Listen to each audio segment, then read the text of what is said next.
Bloodstrike, a game that captured the attention of so many with its thrilling mechanics and fast-paced action. It became a haven for players looking for something fresh and exciting. But recently, the cracks have started to show.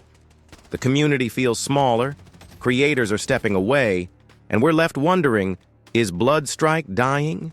Today, we'll dive deep into what's happening to the game and its community.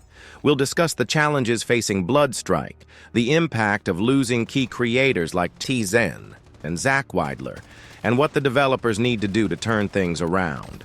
Let's get started.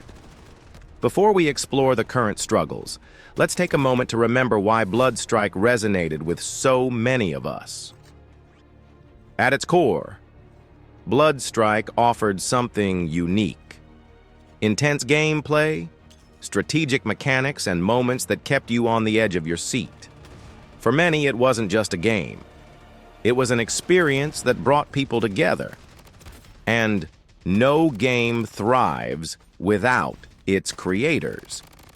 These individuals amplified the excitement and kept the community engaged.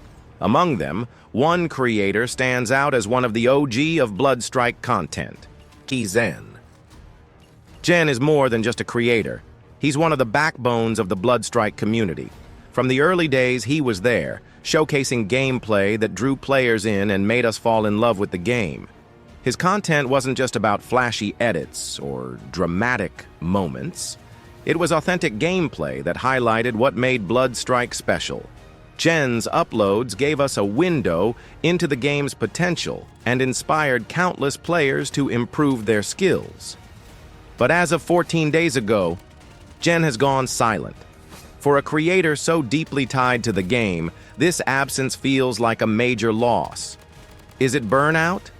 Or has the game's current state pushed even its most loyal creators away? To Tzen, your contributions have defined this community. Take the time you need, but know that your impact will always be appreciated.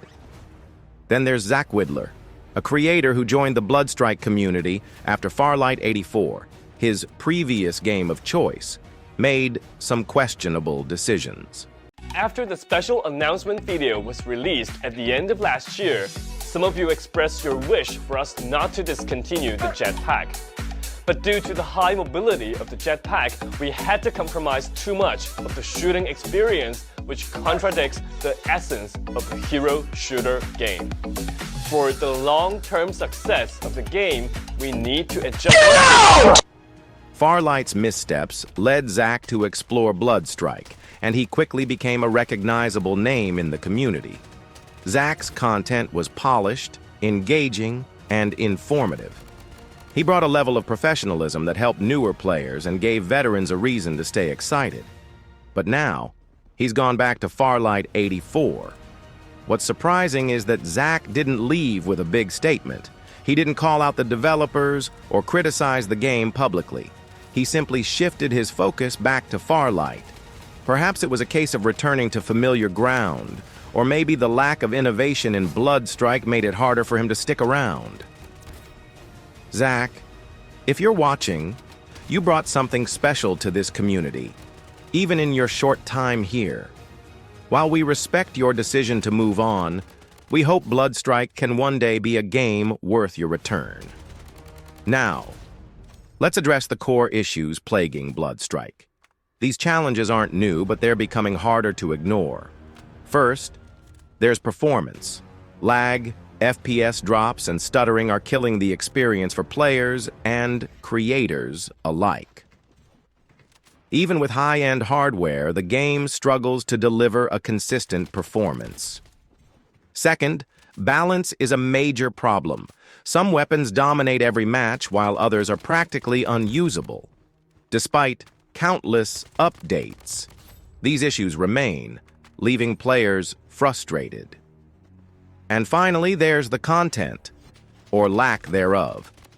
While we've seen new skins and limited time events, where are the fresh maps, game modes, or innovative mechanics? Players need more than cosmetics to stay engaged. Bloodstrike isn't the first game to face these challenges, and it won't be the last. But not every game that stumbles finds its footing again. Take Apex Legends, for example. Once a dominant force in the Battle Royale genre, Apex had everything going for it. Unique gameplay, a loyal player base, and a thriving esports scene. But somewhere along the way, the developers made a critical mistake. They stopped listening to their community. Instead of focusing on what players wanted, like improved matchmaking, meaningful updates, and better balance, they shifted their focus to monetization. The game became less about the experience and more about selling skins, battle passes, and bundles. And the result? A massive drop in player counts. The very community that helped build Apex Legends began to walk away, leaving the game to struggle in a market where competition is fierce. Bloodstrike is at a similar crossroads. The developers have a choice. They can prioritize the community and the game's longevity, or they can risk following the same path as Apex Legends.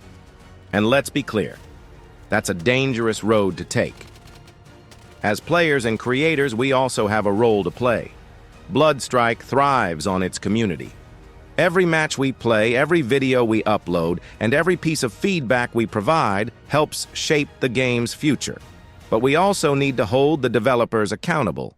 Constructive criticism, not hate, is what will drive change. Let's keep pushing for the game we know Bloodstrike can be. Bloodstrike isn't dead. It's at a crossroads. The potential for greatness is still there, but it's going to take effort from everyone, developers, players, and creators, to bring it back. To TZen and Zakwylder, your contributions have left an indelible mark on this community.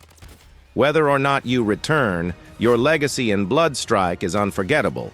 And to everyone watching, if you want to know the best event Bloodstrike ever made, check out this video. It's a reminder of the heights this game can reach when everything clicks.